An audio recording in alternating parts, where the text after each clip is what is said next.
મીટિંગની શરૂઆત કરતા પહેલાં પ્રભુનો આભાર માનીએ અને ગીત ભજન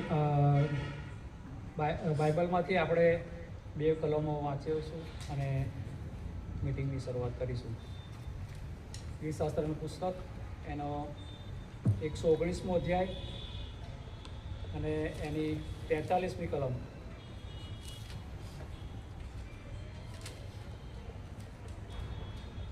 કેમ કે મારા વચનોનો ભરોસો છે મને તારા વચનોનો ભરોસો છે. મારા મુખમાંથી સત્ય વચનો કદી લઈ ન લે, કેમ કે હું તારા ન્યાય વચનોની આશા રાખું છું.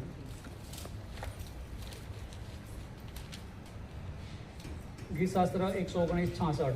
હે યહોવા, મેં તારા તારણની આશા રાખી છે, કેમ કે મેં તારી આજ્ઞાઓ પાડી છે. પ્રભુનો આભાર માનીએ, પ્રાર્થના કરીએ. પવિત્ર પ્રભુ, તમારો આભાર માનીએ, સ્તુતિ કરીએ છીએ પ્રભુ આ સમય સંગતને માટે. તમારી કૃપા, દયા, ભલાઈ તમારા બાળકો પર તમે વહેતી રાખી અને વિશેષ પ્રભુ આજની સંગતને માટે પ્રભુ તમે કૃપા પૂરી પાડીને આ સંગતનો સમય આપ્યો. તમારા બાળકો તરીકે અમારા આ આંગણે પ્રભુ તમે અમને સહી સલામત લાવ્યા. પવિત્ર પ્રભુ, જે લોકો આવ્યા અને જે લોકો આવી રહ્યા છે અને જે લોકો કોઈ પણ કારણસર પ્રભુ નથી આવી શકતા, સર્વને માટે તમારી કૃપા માગે છે દેવ. દરેક ઉપર તમારી પવિત્ર દ્વાર ખોલીને પ્રભુ આજના આશીર્વાદો તમે દરેકને આપો. આ ગીતો ગાવા, સ્તોત્રો ગાવા, વચનો વાંચવા, તમને મહાન મહિમા સ્તુતિ કરો આપવા, એ સર્વ કેવળ તમને જ મહિમાવંત કરનાર બની રહી કૃપા માંગે છે પ્રભુ. આ ગોપાળ પિતા, આભાર મને સ્તુતિ કરે પ્રભુ બાપ. આ આત્મિક જાગૃતિની મિટિંગોનો તમે અમને આ મંડળીમાં આપી અને મંડળી દ્વારા પ્રભુ અમારા પાસ્ટર સાહેબના આગેવાનીની અંદર અને પાસ્ટર કમિટીના અધ્યક્ષ જે પ્રભુ બાપ જે આત્મિક જાગૃતિ મિટિંગોનું શરૂઆત કરી પ્રભુ, અને આજે 12મી મિટિંગ પ્રભુ અત્યારે મેં તમારા ચરણોમાં નમ્યા છે પ્રભુ. સર્વને લાવ્યા છો પ્રભુ, તમારો આભાર માને છે પ્રભુ. આ મિટિંગનું સુકાન તમારા હાથમાં સોંપી છે પ્રભુ. હવે પછી સમયમાં તમારી કૃપા, તમારા પવિત્ર હાજરીનો અનુભવ કરાવો પ્રભુ. પવિત્ર દેવ, તમારા નામમાં માગે તમે સાંભળી માન્ય કર્યું બાપ. આમીન.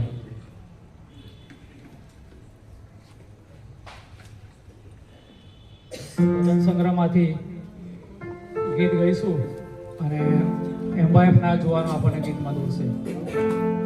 ગીત નંબર છે 24. આવો આપણે સૌ ગાઈએ.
બાઇબલ વાંચનમાં જઈશું અને હીરાબેન ક્રિશ્ચિયન બાઇબલ વાંચન કરશે. બીજો થેસાલોનિકી 2 અધ્યાય 16 થી 17.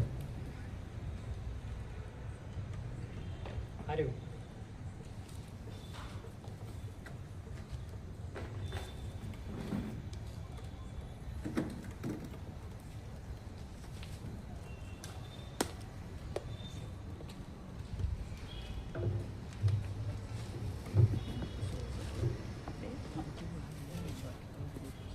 દેવના વચનો વાંચીએ તથા સાંભળીએ. થેસાલોનિકાને પાઉલ પ્રેરિતનો બીજો પત્ર, 2 અધ્યાય અને 16મી કલમ. હવે આપણો પ્રભુ ઈસુ ખ્રિસ્ત. પણ ભાઈઓ, તમે પ્રભુને પ્રિય છો. તમારે વિશે સદા દેવની સ્તુતિ કરવાને અમે બંધાયેલા છીએ, કેમ કે આત્માના પવિત્રકરણ વડે તથા સત્ય પરના વિશ્વાસ વડે તારણને અર્થે દેવે તમને આરંભથી પસંદ કર્યા છે. અને એટલા માટે તેણે તમને આપણા પ્રભુ ઈસુ ખ્રિસ્તનો મહિમા પામવાને અર્થે અમારી સુવાર્તા દ્વારા તેડ્યા છે. માટે ભાઈઓ, દ્રઢ રહો અને જે શિક્ષણ તમને વચન દ્વારા કે અમારા પત્ર દ્વારા મળ્યું છે તેને વળગી રહો.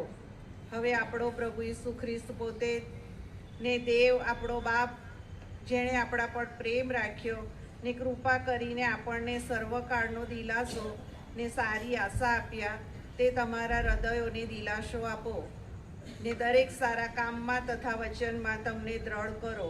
આમેન. હીરાબેનનો આભાર માને છે બાઇબલ વાંચન. અને માર્ટિનભાઈને હું વિનંતી કરીશ, તેઓ વિશેષ પ્રાર્થનામાં બોલશે.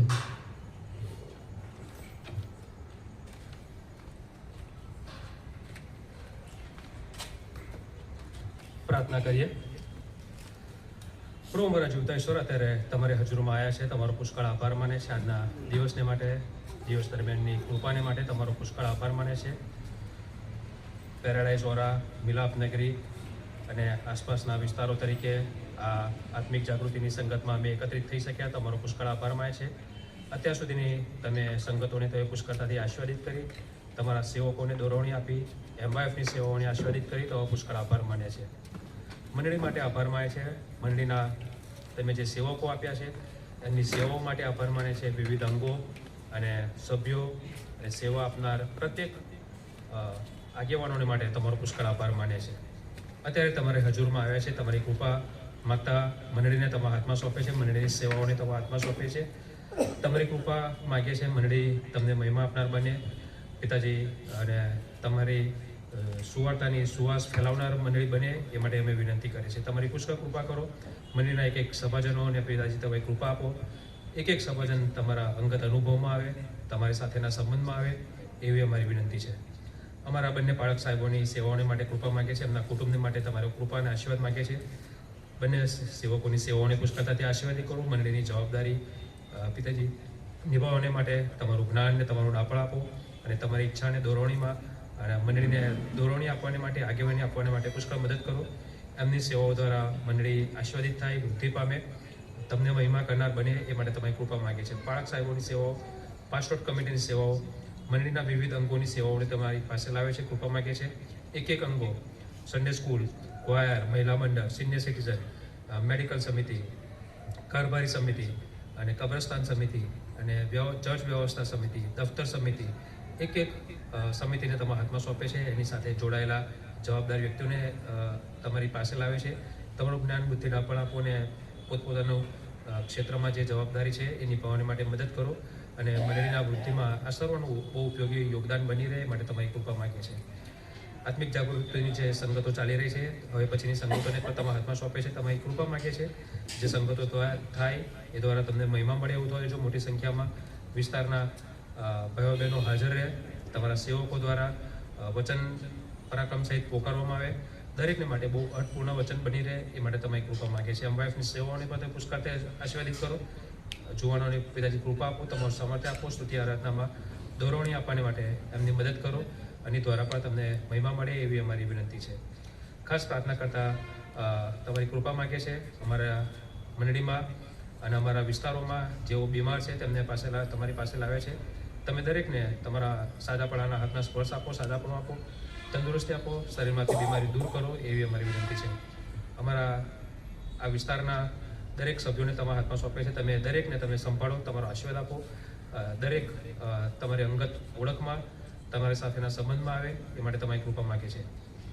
પિતાજી, ખાસ કરીને આ દિવસોમાં બોર્ડની પરીક્ષાઓ ચાલી રહી છે, તમે કૃપા માગે છે. અમારા વિદ્યાર્થીઓને ખાસ તમારું જ્ઞાન બુદ્ધિને ડાપણ આપો અને એમની પરીક્ષામાં રજૂઆતો કરવાને માટે પુષ્કળ કૃપા આપો. એમની મહેનતને તમે આશીર્વાદિત કરો, તંદુરસ્ત નિરોગી રાખો, માનસિક રીતે સ્વસ્થ રાખો. જે મહેનત કરી છે પરીક્ષાઓમાં રજૂઆત કરવાને માટે, સારી રીતે ઉત્તીર્ણ થવાને માટે, પ્રગતિ કરવા માટે, કારકિર્દીમાં આગળ વધવા માટે પુષ્કળ કૃપા આપો એવી અમારી વિનંતી છે. ખાસ કૃપા માગે છે જે કુટુંબમાં મરણ થયા છે, તમારી કૃપા માગે છે. દુઃખિત પરિવારજનોને, સ્વજનોને દિલાસો આપો, તમારા તરફથી બળને સામર્થ્ય આપો. પુનરુત્થાનની આશામાં પોતાના દિવસો વિતાવવાને માટે કૃપા આપો એવી અમારી ખાસ વિનંતી છે. અમારા દેશને પણ તમારા હાથમાં લાવે છે, દેશની પરિસ્થિતિઓને તમારા પાસે લાવે છે, તમારી કૃપા માગે છે. દેશને પિતાજી જે સમસ્યાઓથી સામનો કરી રહ્યા છે, તમે એ સમસ્યાઓનું નિરાકરણ લાવો. ખાસ કરીને મોંઘવારી, બેરોજગારી, ભ્રષ્ટાચાર બધું દૂર થાય અને પિતાજી રાજ્ય સરકારો, કેન્દ્ર સરકારોને પણ કૃપા માગે છે કે પ્રજાના હિતમાં કાર્ય કરવા માટે તમે એમને જ્ઞાન બુદ્ધિ સામર્થ્ય આપો એવી યોજનાઓ લાવે અને પિતાજી દેશની સમસ્યાઓ દૂર થાય, સામાન્ય નાગરિકોનું કલ્યાણ થાય, સ્વસ્થ જીવન જીવી શકે એવું તમે થવા દો છો એવી અમારી વિનંતી છે. ખાસ વિશ્વભરની પરિસ્થિતિને તમારી પાસે લાવે છે, તમારી કૃપા માગીએ છીએ. પિતાજી, વિનંતી કરીએ છીએ કે જે જગ્યાએ યુદ્ધો ચાલી રહ્યા છે, જાનહાનિ થઈ રહી છે, માલ નુકસાન થઈ રહ્યું છે, પિતાજી ત્યાં શાંતિ પ્રવર્તે અને પિતાજી જે કંઈ નુકસાન થઈ રહ્યું છે અટકે, શાંતિ પ્રવર્તે અને લોકોનો બચાવ થાય એવી અમારી વિનંતી છે. તમને સર્વ શક્ય છે અને બધી પરિસ્થિતિ તમે તમારા હાથમાં લો અને શાંતિ સ્થાપો એવી અમારી વિનંતી છે. આ સમયને માટે આભાર માનતા તમારા હાથમાં સોંપે છે, આજની સંગતને તમારા હાથમાં સોંપે છે. તમારા સેવકને બોલવાના માટે સામર્થ્ય આપો, તમારા મુખના વચનો તમે પ્રદર્શિત કરો અને અમે સર્વ સાંભળીને આશ્ચર્યિત થઈએ, જીવનમાં ઉતારીએ, લાગુ કરીએ એ માટે તમારી કૃપા માગે છે. હવે પછીના દરેક સમય તમારા હાથમાં સોંપાય છે. પ્રભુના મહાન નામમાં વિનંતી લાવે છે, સાંભળો માન્ય કરો બાપ.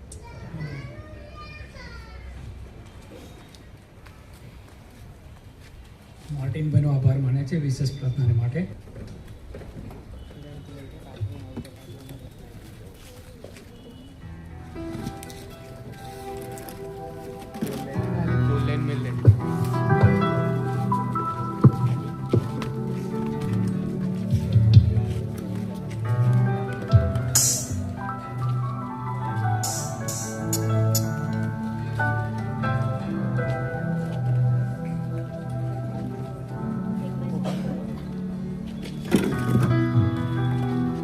આપણે સૌ આપણા સ્થાનો પર ઊભા થઈશું અને પૂરા આનંદથી, ઉત્સાહથી આજનો દિવસ આભાર માનતા ગીતમાં દોરાઈશું, સેનાઓ કા યહોવા હમારે સંગ સંગ.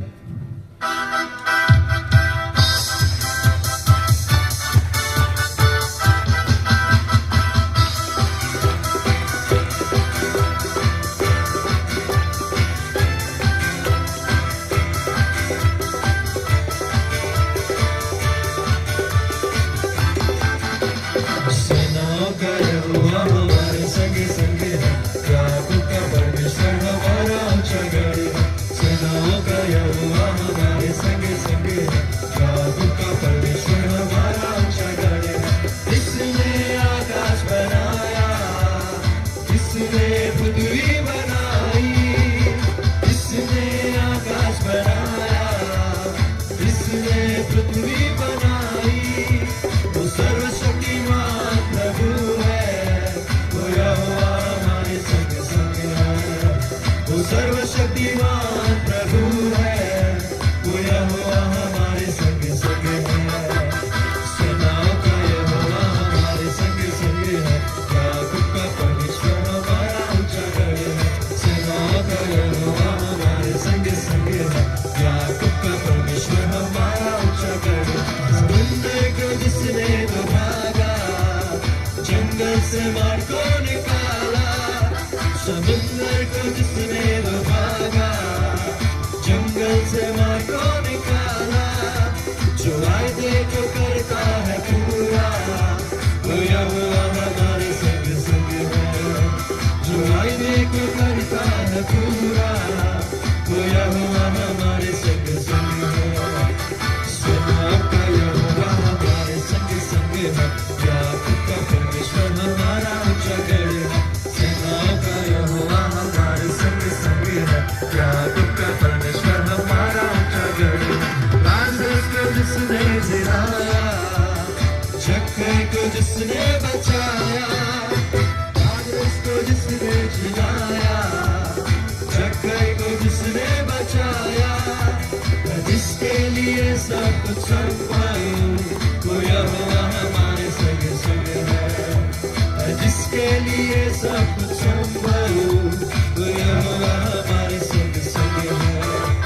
सेनाओं का यहोवा हमारे संग संग है, याकूब का परमेश्वर हमारा ऊंचा गढ़ है। सेनाओं का यहोवा हमारे संग संग है, याकूब का परमेश्वर हमारा ऊंचा गढ़ है। याकूब का परमेश्वर हमारा ऊंचा गढ़ है, याकूब का परमेश्वर हमारा ऊंचा गढ़ है। આવો આપણે સૌ શાંત થઈશું.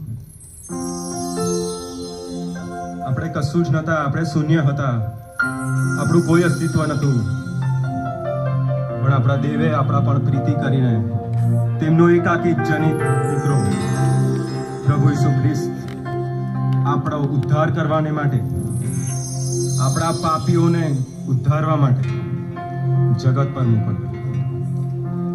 એમણે આપણા પર એટલી પ્રીતિ કરી છે કે આપણને જો 100 જીભો આપવામાં આવે તો પણ આપણે તેને સારી રીતે વ્યક્ત કરી નથી શકતા. આપણે તેમની વિરુદ્ધ કેટલી વાર ગયા, કેટલા પાપો કર્યા, દુનિયાની બાબતમાં કેટલા વળગેલા રહ્યા, પણ છતાં એમણે આપણો હાથ કદી છોડ્યો નથી. આપણી સાથે જ હંમેશા ચાલ્યા છે અને આપણને પ્રેમ જ કરતો રહ્યા છે. આપણે સર્વ શાંત રહીશું અને ગીતમાં દોરીશું. પ્રાર્થનાના ભાવમાં ગીતમાં દોરીશું. શૂન્ય સે લેકે તૂને મુझे.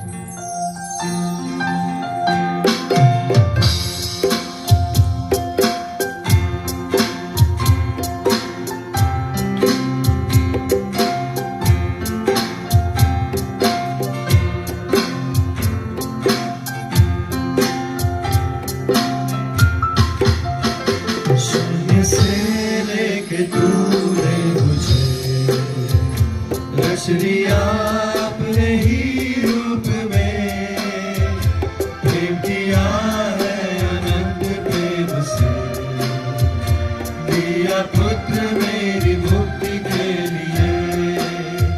अनोखा प्यार है तेरा, करूँगा स्तुति तेरी मैं सर्वदा। अनोखा प्यार है तेरा, करूँगा स्तुति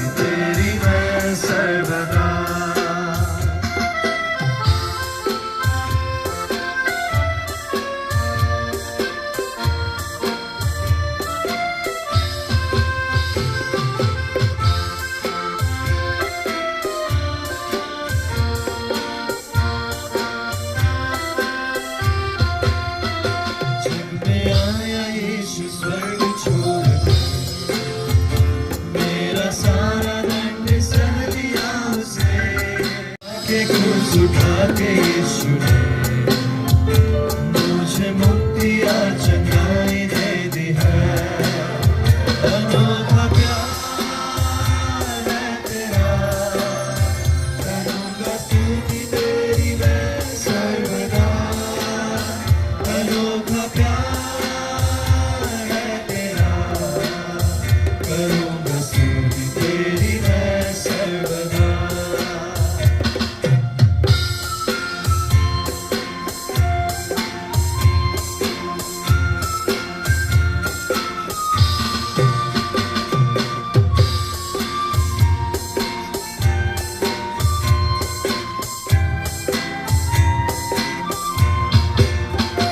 अन्न वस्त्र और सभी आशीषें दी मुझे तूने भरपूरी से।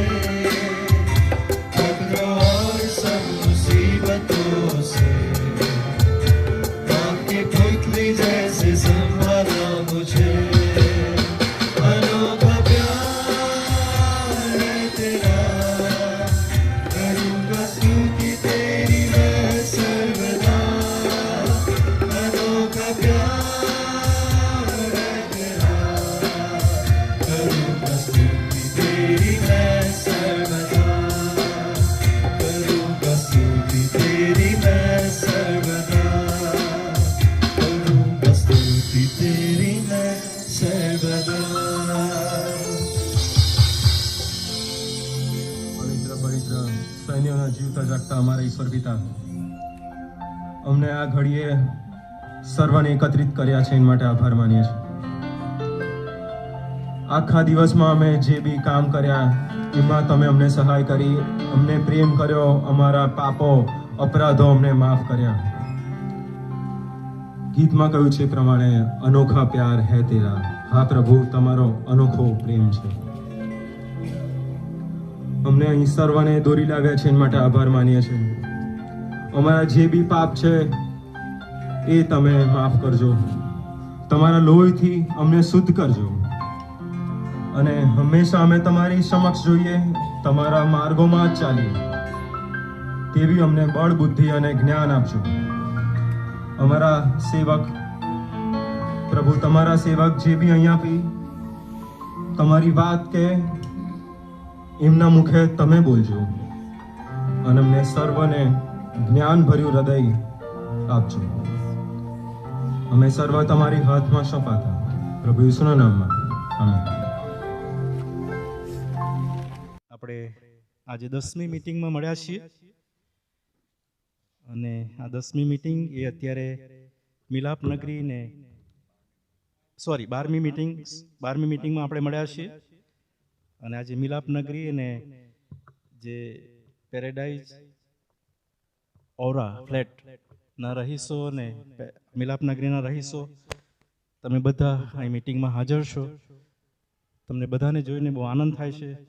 આપણા કારભારી શ્રી અશ્વિનભાઈની આગેવાનીમાં તેઓ અત્યારે આ લીડ કરી રહ્યા છે મિટિંગ. તેઓને અભિનંદન પાઠવે છે અને તેમની વર્ષ દરમિયાન સેવાઓનો રિપોર્ટ્સ આપણે સાંભળ્યો તે પ્રમાણે બહુ મોટું દાન તેઓ મંડળીને જમા કરાવ્યું છે અને એ બધું દાન તમારા પરિવારોએ આપ્યું છે, તમે આપ્યું છે.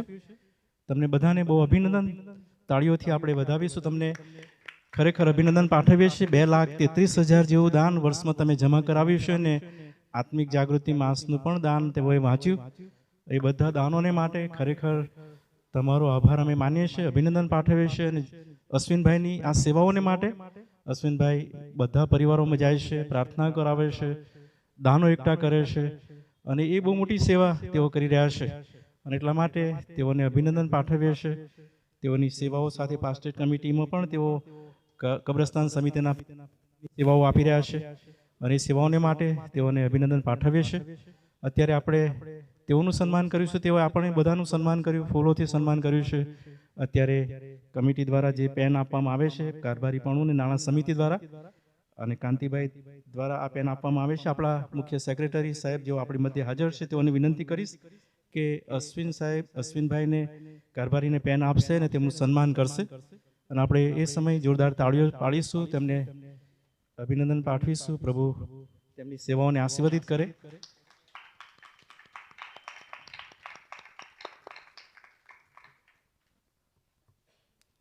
સાથે આપણી સાથે મુખ્ય પાળક સાહેબ રેવન નગીન સાહેબ અને સાથે આપણા સેક્રેટરી શ્રી હરીશભાઈ, એ સાથે કારભારીપણું નાણાં સમિતિના પ્રમુખ શ્રી કાંતિભાઈ અને આપણા જે નિવૃત્ત પાળક સાહેબ રેવન અંબાલાલ સાહેબ અને આ પ્રભુના સેવકોની હાજરીને માટે આપણે આભાર માનીએ છીએ, તેઓનો આવકાર કરીએ છીએ. અને આપણી મંડળીના જે કારભારી ભાઈઓ બહેનો, પાસ્ટેટ કમિટીના સભ્યો, એમવાયએફના જુવાનો, એ બધાની હાજરી છે. ઘણા બધા દૂર દૂરથી સોસાયટીઓમાં, અલગ અલગ સોસાયટીઓમાંથી આવ્યા છો કેટલાક સભ્યો. તમારા બધાનો આવકાર કરીએ છીએ, આભાર માનીએ છીએ. અને ઉપરાંત ખાસ કરીને આ મિલાપ નગરી ને પેરેડાઇઝ ઔરાના રહીશો, તમે પણ અહીં હાજર છો. તમારા બધાની હાજરીને માટે ખરેખર અમે બંને પાળકો તમારો આભાર માનીએ છીએ. અને આજે આપણે જે મિટિંગમાં હવે આપણે આગળ વધવા જઈ રહ્યા છીએ ત્યારે પ્રભુનું વચન આપણે જે વાંચ્યું, થેસલોનિકાની મંડળીને બીજો પત્ર, તેનો બીજો અધ્યાય ને તેની 13મી કલમથી લઈને 17મી કલમ સુધી પ્રભુનું વચન વાંચ્યું. અને આપણને જે મુદ્રાલેખ આપવામાં આવ્યો છે, જીવંત આશા, અને જીવંત આશાના અનુસંધાનમાં આ થેસલોનિકાની મંડળીના બીજા અધ્યાયની 16 ને 17 એ બે કલમો, એ મુખ્ય કલમો આપવામાં આવી છે.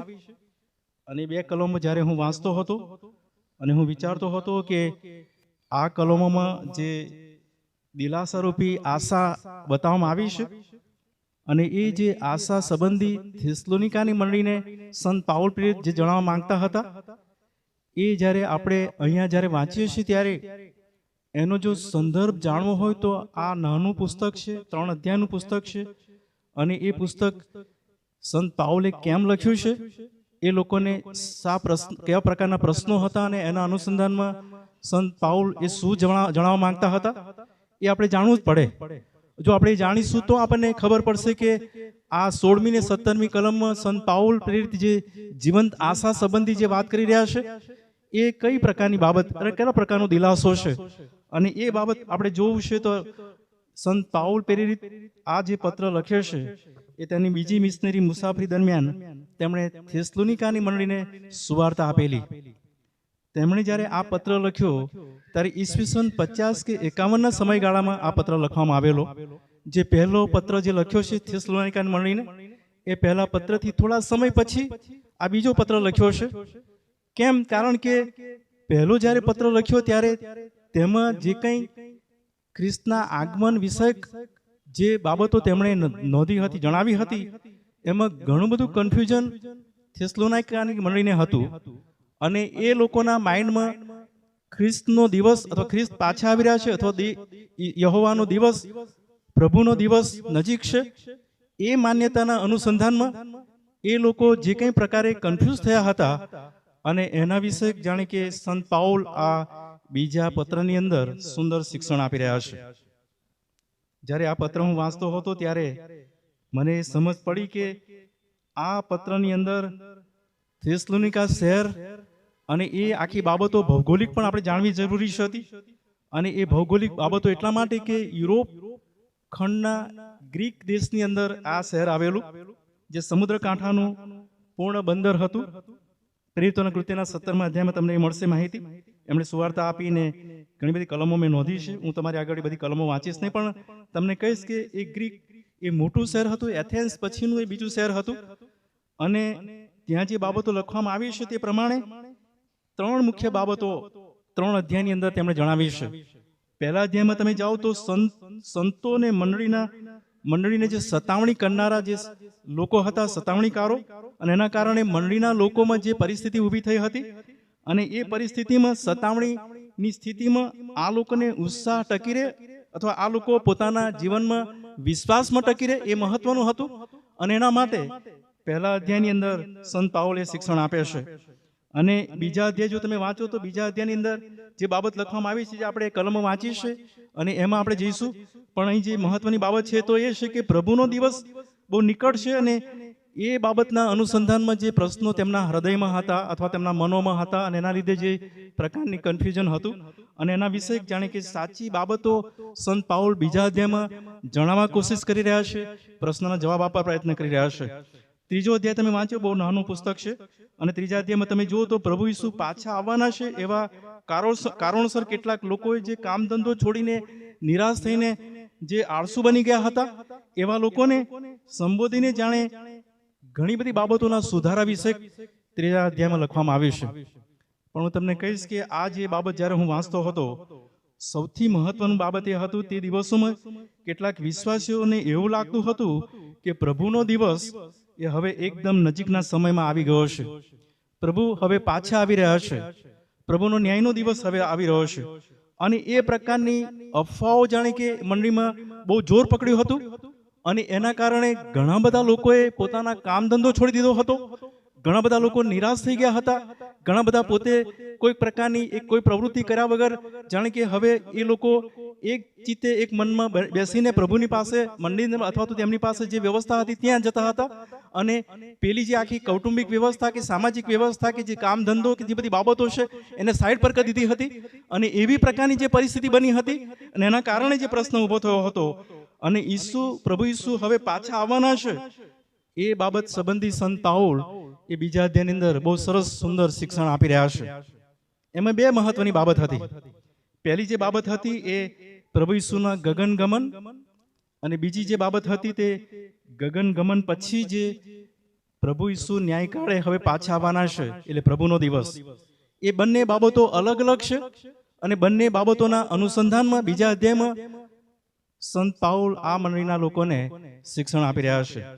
અને એ બાબત જ્યારે હું જોતો હતો ત્યારે ત્યાં લખવામાં આવ્યું તે પ્રમાણે પહેલા પુસ્તક થેસલોનિકાના પહેલા પુસ્તકના 5મા અધ્યાયમાં તમે જાઓ તો જે 5મા અધ્યાયની અંદર કેટલી કલમો બીજી કલમથી 11મી કલમમાં ત્યાં લખવામાં આવ્યું તે પ્રમાણે, કેમ કે તમે પોતે સારી પેઠે જાણો છો કે જેમ રાતે ચોર આવે છે તેમ પ્રભુનો દિવસ આવે છે. કેમ કે જ્યારે તેઓ કહેશે કે શાંતિ તથા સલામતી છે ત્યારે પ્રસૂતાની પીડાની પેઠે તેઓને અકસ્માત તે નાશ થશે અને તેઓ બચી નહીં જશે.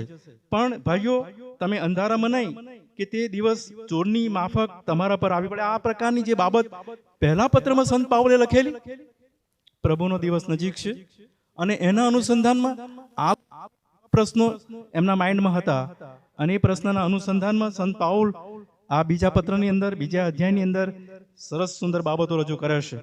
અને એ જે બાબતો રજૂ કરે છે એ બીજા અધ્યાયની બીજી કલમ ત્યાં લખવામાં આવે છે તે પ્રમાણે, પ્રભુનો દાડો જાણે હમણાં જ આવ્યો હોય એમ સમજીને તમે કોઈ આત્મા વચનથી કે જાણે અમારા તરફથી આવેલા પત્રથી સહેજે તમારા મનને ચલિત થવા ન દો અને ગભરાવો નહીં. કોઈ માણસ કોઈ પણ પ્રકારે તમને ભમાવે નહીં, કેમ કે એમ થતા પહેલા ધર્મત્યાગ થશે. પાપનો માણસ એટલે વિનાશનો પુત્ર પ્રગટ થશે. જે દિવસ એ ગણાય છે અથવા જે પૂજ્ય મનાય છે તેની વિરુદ્ધ થઈને હું તમને કહીશ કે આ પ્રભુનો દિવસ, ન્યાયકાળનો દિવસ, એના અનુસંધાનમાં સંત પાઉલ પ્રેરિત એ લોકોને સમજ આપી રહ્યા છે. અને એમાં જે સૌથી મહત્વની બાબત મેં તમારે આગળ કીધી એ પ્રમાણે ગગનગમન અને ન્યાયનો દિવસ એ બંને જુદી બાબત છે. ગગનગમન વિશે ઘણી બધી જગ્યાએ આપણે વાંચીએ છીએ અને એ બાબત એ અહીં લખવામાં આવ્યું છે તે પ્રમાણે તમે જુઓ ત્યાં આગળ 4થી કલમ પછી 5મી કલમમાં, શું તમને યાદ નથી કે હું તમારી સાથે હતો ત્યારે એ વાતો મેં તમને કહી હતી? વળી તેને નિર્માણ થયેલે સમયે પ્રગટ થતા શું અટકાવે છે તે હવે તમે સમજો છો. યાની કે અધર્મની જે ગુપ્ત અસરો થશે અને એ ગુપ્ત અસરો જ્યારે શરૂ થશે એ પહેલા પવિત્ર આત્મા જે અહીં લખ્યું છે તે પ્રમાણે 7મી કલમમાં ગુપ્ત અસરો ચાલુ થઈ ચૂકી છે, પણ જે હાલ અટકાવનાર છે તેને વચમાંથી દૂર કરવામાં નહીં આવે. એટલે અટકાવનાર પવિત્ર આત્મા છે અને પવિત્ર આત્મા જ્યાં સુધી લઈ લેવામાં નહીં આવે ત્યાં સુધી ગગનગમનમાં તેમને લઈ લેવામાં આવશે. ત્યાં સુધી પ્રભુનો દિવસ એ પછી આવશે. સંત પાઉલ પ્રેરિત એ જણાવવા માંગતા હતા. એ ત્યાં જે તકલીફ થતી હતી આ લોકોને સમજવામાં, એ તો એ છે કે ગગનગમનમાં પ્રભુ ઈસુ અચાનક વીજળીની માફક આવશે, એકદમ ચમકારો થશે, જગતને ખબર પડશે નહીં, બધા અંધારામાં રહેશે, કોઈ તેના વિશે સમજી શકશે નહીં અને મંડળીને ગગનમાં લઈ જવામાં આવશે. મંડળીને ગગનમાં લઈ જવામાં આવશે એનો અર્થ એવો પણ થાય કે પવિત્ર આત્મા લઈ લેવામાં આવશે. પૃથ્વી પર અત્યારે પવિત્ર આત્મા છે અને પવિત્ર આત્મા દરેક ખ્રિસ્તી વિશ્વાસી વ્યક્તિને દોરે છે, દરેક ખ્રિસ્તી વિશ્વાસી વ્યક્તિને સમજ આપી રહ્યા છે અને ન્યાયપણા વિશે, પાપ વિશે અને બધી બાબતો સંબંધી પવિત્ર આત્મા સતત પ્રેરણા આપી રહ્યા છે, દોરવણી આપી રહ્યા છે, માર્ગદર્શન આપે છે. પવિત્ર આત્માથી વ્યક્તિ ઈશ્વર સાથેના સંબંધમાં તૈયાર થાય છે, મજબૂત થાય છે. એ પવિત્ર આત્માને જ્યાં સુધી લઈ લેવામાં નહીં આવે ત્યાં સુધી જે શૈતાન કે જે વિરોધી છે, એન્ટીક્રાઇસ્ટ, એ પ્રગટ થશે નહીં. ત્યાં જ લખવામાં આવ્યું છે. અને એ જ્યાં સુધી પ્રગટ થશે નહીં, એને કે પવિત્ર આત્મા લઈ લેવામાં આવશે ત્યારે પ્રગટ થશે. પવિત્ર આત્મા ક્યારે લઈ લેવામાં આવશે કે એની સાથે મંડળી પણ હશે, અને મંડળી પણ ગગનગમનમાં ત્યાં ઉંચકાઈ જશે. અને એ હું એ વિચારતો હતો, અને મને જે સમજ પડી એ હું અહીં નહોતો હતો, ને મને સમજ પડી કે ઉદ્ધારનો એ દિવસ હતો. એ દિવસ ગગનગમન એટલે ઉદ્ધારનો દિવસ. ઉદ્ધારનો દિવસ એટલા માટે કે આપણે જેઓ આ જગતમાં ઉદ્ધાર પામેલા છે, તારણ પામેલા છે, એ સાચો ઉદ્ધાર ત્યારે દેખાશે. ઈસુ ખ્રિસ્ત જ્યારે ગગનગમન કરશે ત્યારે, એમની સાથે મંડળી ઉંચકાઈ જશે ત્યારે જે લોકો સાચે જ ઉદ્ધાર પામેલા છે, સાચે જ તારણ પામેલા છે, ત્યારે તે ઉંચકાઈ જશે. પણ જે લોકો તારણ પામેલા છે અને પોતાના જીવનની સાક્ષી આપે છે અને ખરેખર તારણ પામે નથી, ખરેખર ઉદ્ધાર પામે નથી, કારણ કે બહુ ભેળસેળ થઈ ગઈ છે, સમજ પડતી નથી. અને એવી જે કન્ફ્યુઝન અત્યારે આપણે ઘણા બધી મંડળીઓના સંદર્ભમાં આપણે વિચારીએ છીએ, અને ઘણા બધા પ્રકારના લોકો સાક્ષી આપે છે, ત્યારે સમજ પડશે કે સાચો ઉદ્ધાર કોણ, સાચા ઉદ્ધાર કોની પાસે છે, ઈશ્વરે કોને સાચો ઉદ્ધાર આપ્યો છે, અથવા કોણ સાચો ઉદ્ધાર પામ્યો છે, ગગનગમનમાં ખબર પડશે. અને એટલા માટે મને સમજ પડી કે ઉદ્ધારનો દિવસ હશે, અને ઉદ્ધારનો દિવસ ત્યારે એ લોકો ઉંચકાઈ જશે. એ જ સાચું તારણ, એ જ સાચું નવો જન્મ. અને પ્રભુને અનુસરનારા લોકો એ ગગનગમનના સમયમાં વાદળામાં તણાઈ જશે. જેમ પહેલા થેસલોનિકાના પત્રના 4થા અધ્યાયની અંદર 13મી કલમથી ત્યાં લખવામાં આવ્યું છે તે પ્રમાણે, પણ ભાઈઓ, ઊંઘી ગયેલા વિશે તમે અજાણ્યા રહો એવી મારી ઈચ્છા નથી, જેથી બીજા માણસો જેઓને આશા નથી એવાની પેઠે તમે ખેદ ન કરો. કેમ કે ઈસુ મરણ પામ્યો અને પાછો ઉઠ્યો એવો જો આપણે વિશ્વાસ કરીએ છીએ, તો તે જ પ્રમાણે ઈસુમાં જેઓ ઊંઘી ગયેલા છે તેઓને પણ દેવ તેઓની સાથે લાવશે. કેમ કે અમે પ્રભુના વચનથી તમને કહીએ છીએ કે પ્રભુના આવતા સુધી આપણામાંના જેઓ જીવતા રહેનારા છે તેઓ ઊંઘી ગયેલાઓની પ્રથમ જનારા નથી. કેમ કે પ્રભુ પોતે ગર્જના સહિત, પ્રમુખ દૂતની વાણી સહિત તથા દેવના રણશિંગડા સહિત આકાશમાંથી ઉતરશે. ખ્રિસ્તમાં જેઓ મોયલા છે તેઓ પ્રથમ ઉઠશે. એ રૂપાંતરિત સમય હશે. આપણા ઉદ્ધાર પામેલા વ્યક્તિઓ કે વિશ્વાસીઓ એ રૂપાંતરિત શરીરમાં, અને જેઓ ઉદ્ધાર પામેલા, મરણ પામ્યા છે ને કબરમાં ગયા છે, તેઓ ઉઠશે, તેઓ રૂપાંતરિત શરીરમાં ઉઠશે, અને તેઓની સાથે આપણે રૂપાંતરિત શરીરમાં ગગનમાં મળવાની પ્રભુની પાસે ચાલ્યા જઈશું. પવિત્ર આત્મા ત્યારે લઈ લેવામાં આવશે. એ બાબત બનવાની હતી, અને એ બાબતના અનુસંધાનમાં સંત પાઉલ પ્રેરિત આ લોકોને જાણે કે સમજ આપે છે. અને એ સમય તો હું કહીશ કે જગતભરની મંડળી, સંતો, સેવકો, સુવાર્થિકો કે મિશનરીઓ, એ બધા જ પ્રકારના શિક્ષકો હશે કે જેઓ પ્રભુને ઓળખતા હશે, તેઓ ગગનગમનમાં પ્રભુની પાસે લઈ લેવામાં આવશે, અને રૂપાંતરિત શરીરમાં તેઓ પ્રભુની પાસે જશે. અને એટલા માટે યાદ રાખો કે ગગનગમન પહેલા સ્વર્ગમાંથી ગુપ્ત અસરો, અધર્મની ગુપ્ત અસરો ચાલુ થઈ ચૂકી છે.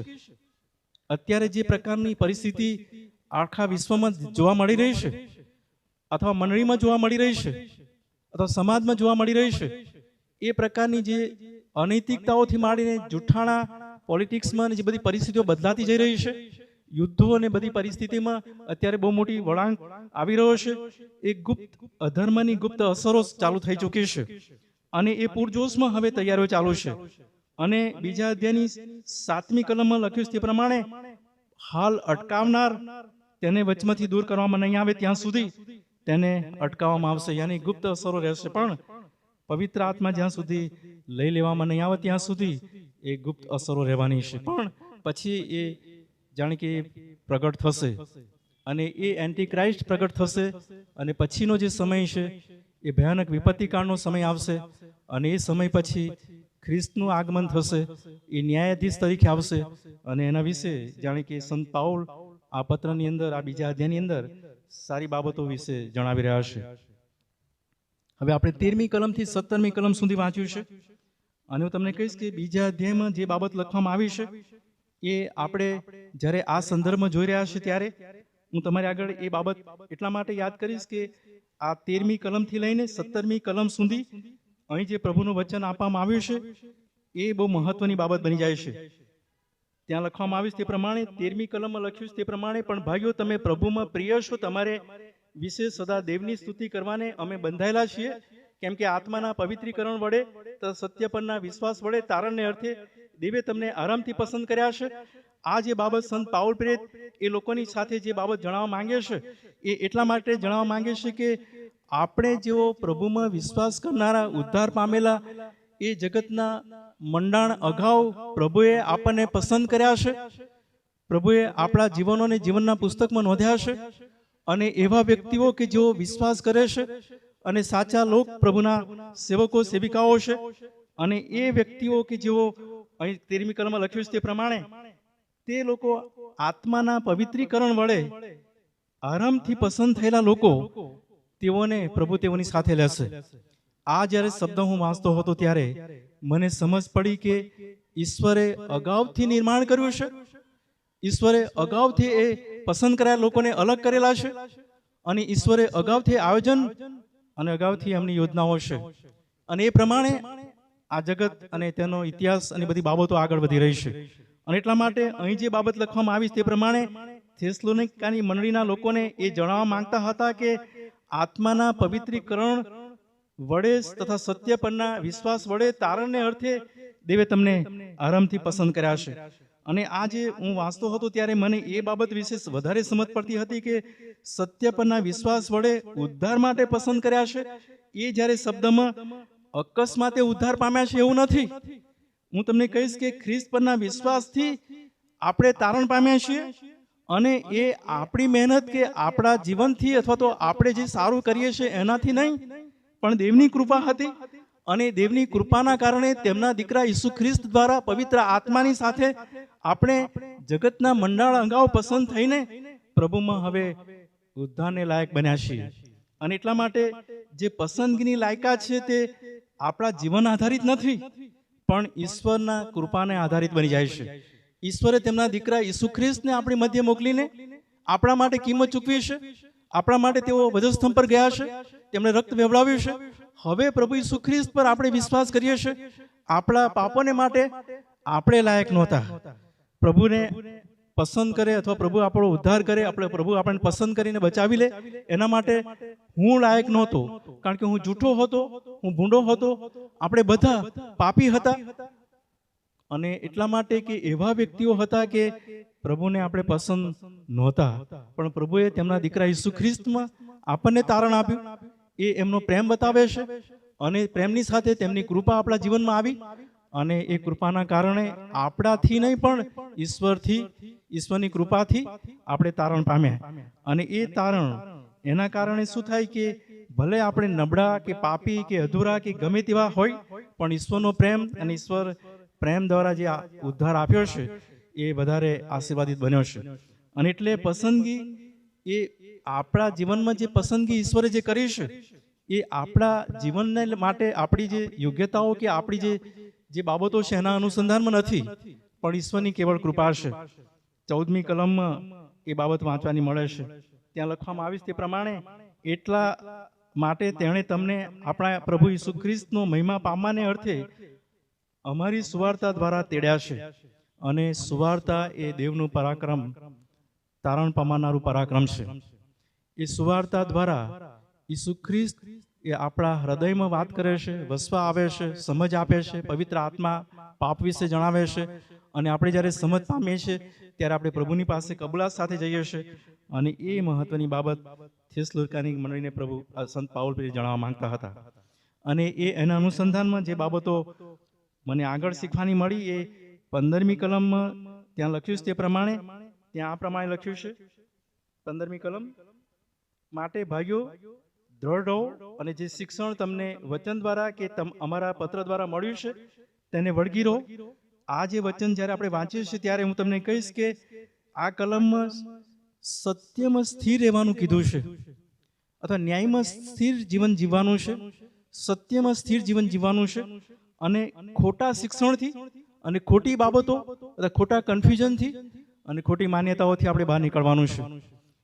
ઘણી બધી બાબતો હું હમણાં જ કહેતો હતો, જૂના કરારમાં જ્યારે લેવીના પુસ્તકમાં હું અભ્યાસ કરતો હતો અને લેવીના પુસ્તકમાં જે મૂસાને અર્પણો આપવામાં આવ્યા એ આપણે જાણીએ છીએ. પાપાર્થ અર્પણ, દહન અર્પણ, ખાદ્યાર્પણ, પેયાર્પણ, એ બધા અલગ અલગ અર્પણો છે.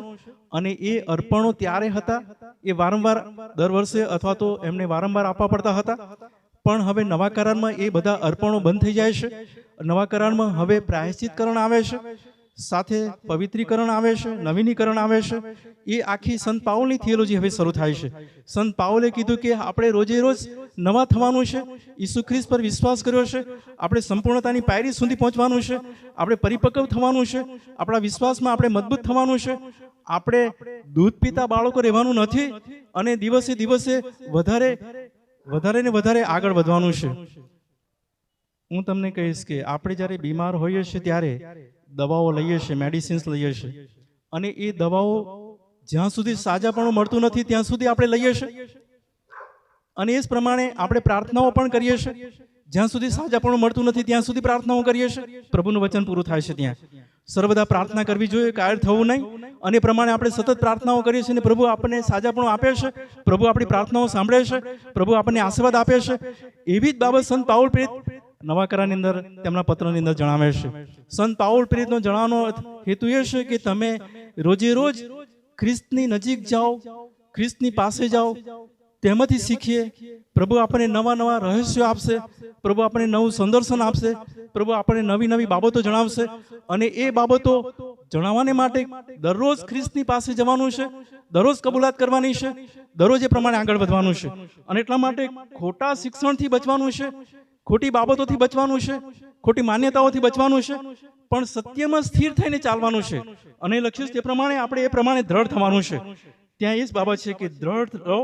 અને જે શિક્ષણ તમને વચન દ્વારા, અમારા પત્ર દ્વારા મળ્યું છે, અને ત્યાં ઈશ્વરના વચનોમાં હું માનું ત્યાં સુધી ઈશ્વરનું વચન એ આપણને દોરે, એ વચન એ આપણી સાથે વાત કરે, એ બહુ જ અગત્યની બાબત છે. અને એટલા માટે જે ઈશ્વરના વચનોમાં જે વિશ્વાસ પેદા થાય છે, અથવા ઈશ્વરના વચનમાં જે આશા પ્રાપ્ત થાય છે, એ વિશ્વાસથી મળતી આશા છે, અને એ જીવંત આશા બની જાય છે, અને એ આશા કાયમ રહેશે.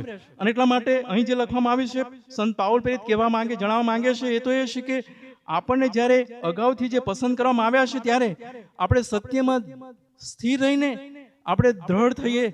અને એ આખી જે પેલું કેથોલિક સંપ્રદાયમાં પેલું દ્રઢીકરણની આખી બાબત આવે છે, એમ દ્રઢતાથી આપણે મજબૂતાઈથી પકડી લઈએ અને ખ્રિસ્તમાં આપણે મજબૂત થઈએ. અને એ જે મજબૂતાઈ એ પછી ગમે તેવી પરિસ્થિતિઓ આવે, ગમે તેવા સંજોગો આવે, ગમે તેવા વાવાઝોડા આવે, આપણે ડગતા નથી. જેમ અયુબના જીવનમાં સંપત્તિ ચાલી ગઈ, સંતાનો ચાલી ગયા, એમનું આરોગ્ય કથળી ગયું, એમના મિત્રોએ પણ તેમના વિશે ગમે તેવું, હા ત્યાં પાપ કર્યું હશે માટે દેવે તારા પર આ શિક્ષા લાવ્યા છે, તમે વાંચો, એ બધી બાબતો લખી છે. એના પત્નીએ પણ આપણે જાણીએ છીએ કે એમણે પણ તિરસ્કાર્યા. બધી એમના મિત્રો અને એમના સગાઓ પણ તેનાથી દૂર ચાલ્યા ગયા. બધી જ પરિસ્થિતિઓમાં અયુબે 19મા અધ્યાયની 25મી કલમમાં લખ્યું છે તે પ્રમાણે અયુબ એ જણાવવા માંગે છે કે મારો સર્જન કરતા અથવા મારો ઉદ્ધાર કરતા હજુ જીવે છે, હજુ છે. યાની કે એવા સમયમાં પણ અયુબે પોતાનો વિશ્વાસ છોડ્યો નહીં, પોતાની આશા છોડી નહીં. બહુ ગંભીર પરિસ્થિતિ હતી, અને એવી પરિસ્થિતિમાં એનો વિશ્વાસ, એની આશા જીવંત હતી. એવા સમયમાં પણ તે ઈશ્વરને મજબૂતાઈ ભર્યું પકડી રાખ્યા હતા. અને એટલા માટે એવી સ્થિતિમાં અયુબ 19મા અધ્યાયની 25મી કલમમાં કહેશે કે હું જાણું છું કે મારો ઉદ્ધારક જીવે છે અને આખરે તે પૃથ્વી પર ઉભો રહેવાનો છે. એ તમે 19મો અધ્યાય વાંચજો, એમાં લખ્યું છે તે પ્રમાણે એને જે બાબતો કહી હતી એ પોતાની જાતથી એ જણાવવા માંગતો હતો કે મારા મિત્રો મને છોડીને ચાલ્યા ગયા, મારા સગાઓ મને છોડીને ચાલ્યા ગયા, હવે મારા જે મિત્રો અહીંયા બેઠા છે તેઓ પણ મને સાચો દિલાસો આપતા નથી. બહુ ભયાનક પરિસ્થિતિમાં, બહુ વિપરીત પરિસ્થિતિમાં પોતાનો વિશ્વાસ જાહેર કરે છે, પોતાના જીવંત આશાને તે જાહેર કરે છે. અને એ જ બાબત અહીંયા આગળ સંત પાઉલ પ્રેરિત આપણને કહેશે કે આપણે સત્યમાં સ્થિર રહીએ, આપણા વિશ્વાસમાં મજબૂત થઈએ, અને આપણે ખોટા શિક્ષણથી ખોટી બાબતોથી બચીએ. અને તમને કહીશ કે આજે મંડળીઓમાં બહુ ખોટા શિક્ષણો ચાલી રહ્યા છે, બહુ ખોટી માન્યતાઓ ચાલી રહ્યા છે. અન્ય ભાષાથી માંડીને ઘણી બધી એવી બાબતો છે કે ત્યાં જ સાચું જીવન છે, ત્યાં જ સાચું તારણ છે, ત્યાં જ ખરું ઉદ્ધાર મળે છે. અને આ લોકો કે બીજા પેરા ચર્ચિસ અથવા જે મુખ્ય ચર્ચના જે સભ્યો છે તે લોકોને સાચું શિક્ષણ નથી અથવા તે લોકો સાચા ઉદ્ધારમાં નથી. ઘણી ખોટી માન્યતાઓ અત્યારે જ પ્રબળ છે અને હું તમને કહીશ કે એ બધી સાચી માન્યતાઓ નથી. એ બધા એક અલગ અલગ ખોટી માન્યતાઓમાં અથવા ખોટી બાબતોમાં ઘણા લોકો ગોથા ખાઈ રહ્યા છે. બાઇબલ આપણને તેના વચન દ્વારા જે સાચું શિક્ષણ આપે છે, પવિત્ર આત્મા આપણને સાચી પ્રેરણા આપે છે, સમજ આપે છે, એ સાચું શિક્ષણ છે. અને એ સાચા શિક્ષણને પામવાને માટે મેં શરૂઆતમાં તમારે આગળ કીધું કે આ કલમ મારે સમજવી હોય તો એ પુસ્તક આખું જોવું જ પડે, જાણવું જ પડે, અને એથી વધારે કે એનો આજુબાજુના અધ્યાયને સંદર્ભ જોવા જ પડે.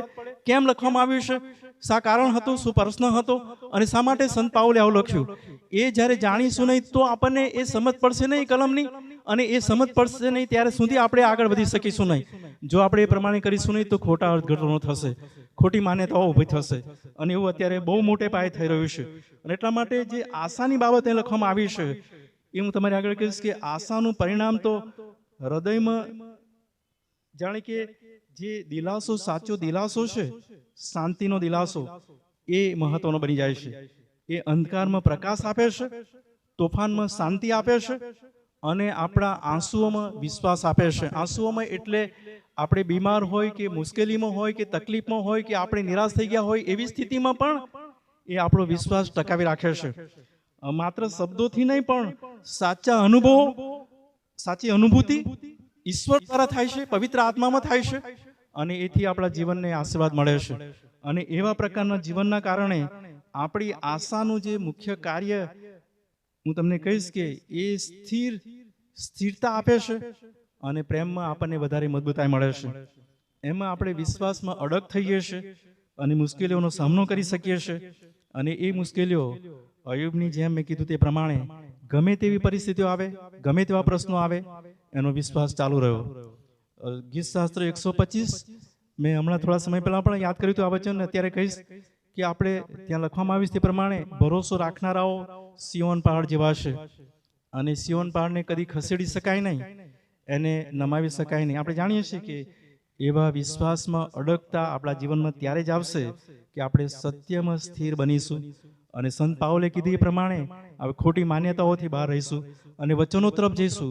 અહીં જ બાબત લખી છે, વચન પર વિશ્વાસ રાખો. એ વચન અને સંત પાઉલ કહે છે કે મારા પત્ર એટલે કે મને તમે અનુસરો, મારા જીવન તરફ જુઓ. અને એ પ્રમાણે સંત પાઉલ જણાવવા માંગે છે. સદાકાળની આશા છે, એ થોડા સમય માટેની આશા નથી. દેવનું વચન એ કદી બદલાતું નથી, દેવનું વચન એ કદી ભૂંસાઈ જતું નથી.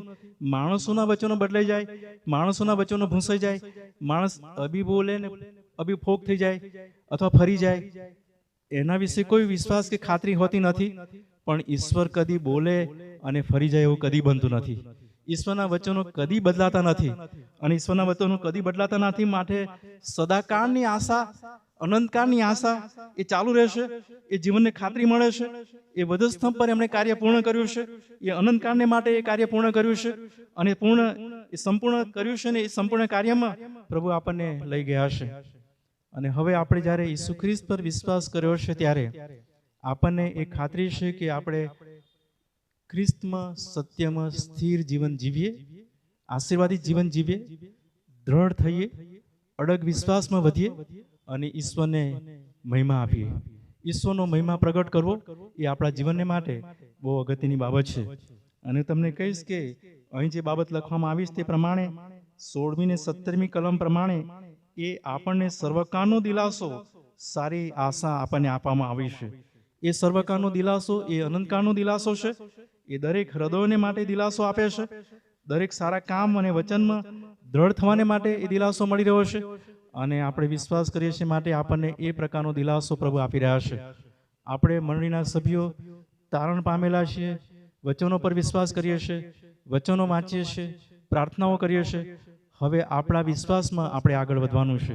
અને એટલા માટે જગતમાં ગમે તેવી પરિસ્થિતિ છે, જગતમાં ગમે તેવા સંકટો છે, અથવા શરીરમાં માંદગી છે, અથવા આપણા પડોશીઓ સાથે સંબંધો સારા નથી, સામાજિકતાઓમાં પ્રશ્નો છે, બધા પ્રકારના પ્રશ્નોમાં સૌથી મોટો વિશ્વાસ ઈશ્વર સાથેનો છે. અને એ આપણી સાચી આશા છે, એ જીવંત આશા છે. એ વિશ્વાસમાં આપણે અડગ રહેવાનું છે, મજબૂત રહેવાનું છે. અને એટલા માટે કે હવે કોઈ મુશ્કેલીઓ આપણને અસર કરતી નથી, કોઈ પ્રશ્નો આપણને કનડતા નથી. હા, એ પ્રશ્નો રહેવાના, એ પરિસ્થિતિઓ રહેવાની, એ બધા સંજોગો થવાના, આવશે ને જશે, પણ આપણો પ્રભુ અને એમની સાથેનો વિશ્વાસ એ મજબૂત બનશે અને એ મજબૂતાઈ આપણા જીવનને તારશે અને ઈશ્વરનો મહિમા પ્રગટ થશે. એ ઈશ્વરના મહિમાને માટે સંત પાઉલ પ્રેરિત આ થેસલોનિકાની મંડળીના લોકોને અહીં એ બાબત જણાવે છે. અને એટલા માટે મેં તમારી આગળ જણાવ્યું તે પ્રમાણે સંત પાઉલ પ્રેરિતનું જણાવવાનો હેતુ એ હતો કે પ્રથમનું આગમન એ ગગનગમન છે, બીજું આગમન ખ્રિસ્તનું આગમન એટલે ન્યાયાધીશ તરીકે આવશે અને એના અનુસંધાનમાં તમે દ્રઢ રહો, તમે ખોટી માન્યતાઓ ફસાશો નહીં, ખોટી બાબતો, ખોટી ગેરમાન્યતાઓ અને ખોટી સમજમાં તમે જશો નહીં, કન્ફ્યુઝ થશો નહીં. ગગનગમન થશે પછી ખ્રિસ્તનું આગમન થશે અને ખ્રિસ્તનું આગમન થશે ત્યારે સત્યમાં સ્થિર રહેજો, વિશ્વાસમાં અડગ રહેજો. પ્રભુ તમને આશીર્વાદ આપશે અને પવિત્ર આત્મા જ્યાં સુધી આ પૃથ્વી પર છે ત્યાં સુધી આપણે પણ મજબૂતાઈ ભર્યું જીવન જીવી શકીએ છીએ, કારણ કે આપણને કોઈ કાંઈ કશું કરી શકતું નથી.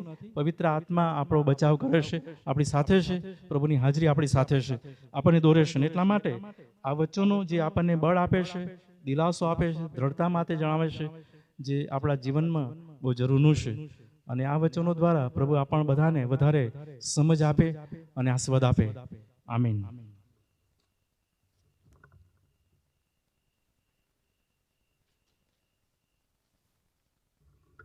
ઉત્તમ પડકારદાયક વચનોને માટે સાહેબનો આભાર માનીએ છીએ. અને રેવ નગીન સાહેબ ચૌહાણ આપણને પ્રાર્થનામાં દોરશે અને બધા આકાશમાંના બાપ કરીશું અને આશીષ વચન સાહેબ ઉચ્ચારશે. નગીન સાહેબ.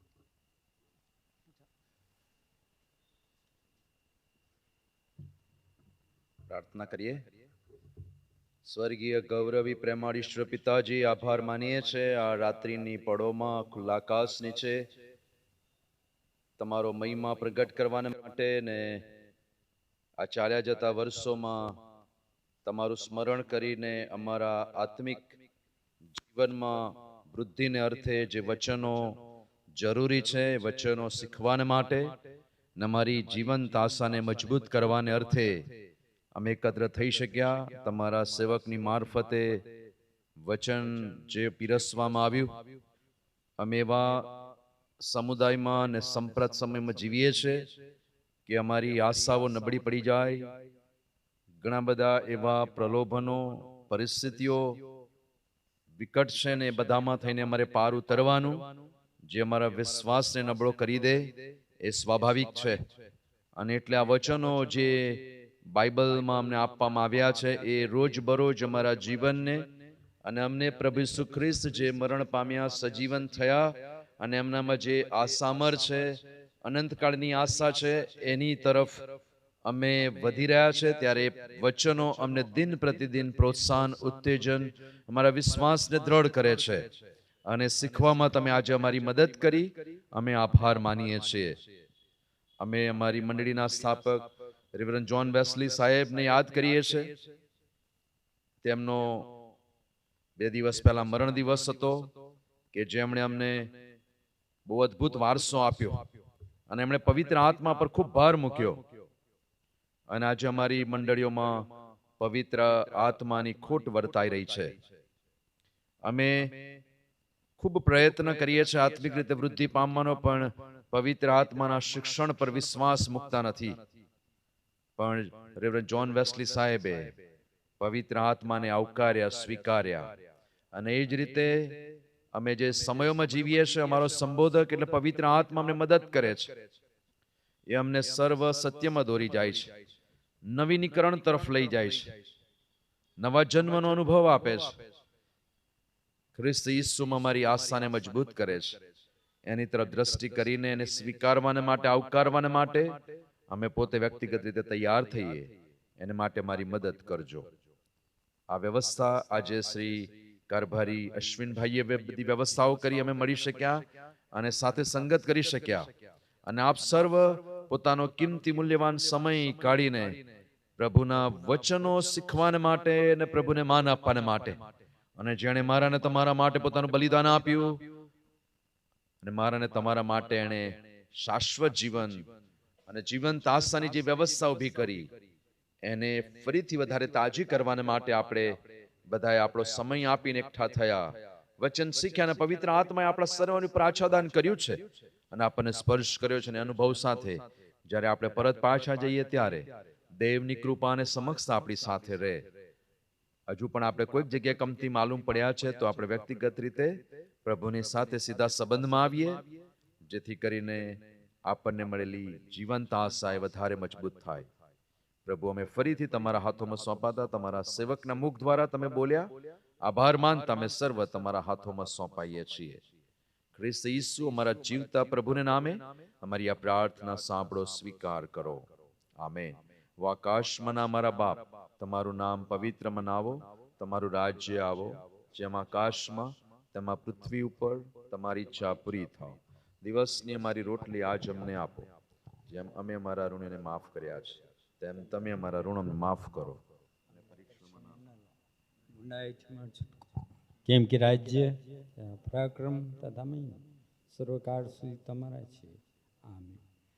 અને હવે આપણા તારનાર પ્રભુ ઈસુ ખ્રિસ્તની કૃપા, ઈશ્વર પિતાનો અનુપમ પ્રેમ ને પવિત્ર આત્માની દિવ્ય સંગત આવેલા તમામ સભાજનોની સાથે, બાળક સાહેબોની સાથે, આગેવાનોની સાથે અને પ્રત્યેકની સાથે હમણાં અને સર્વકાળ સુધી હોય. આમીન.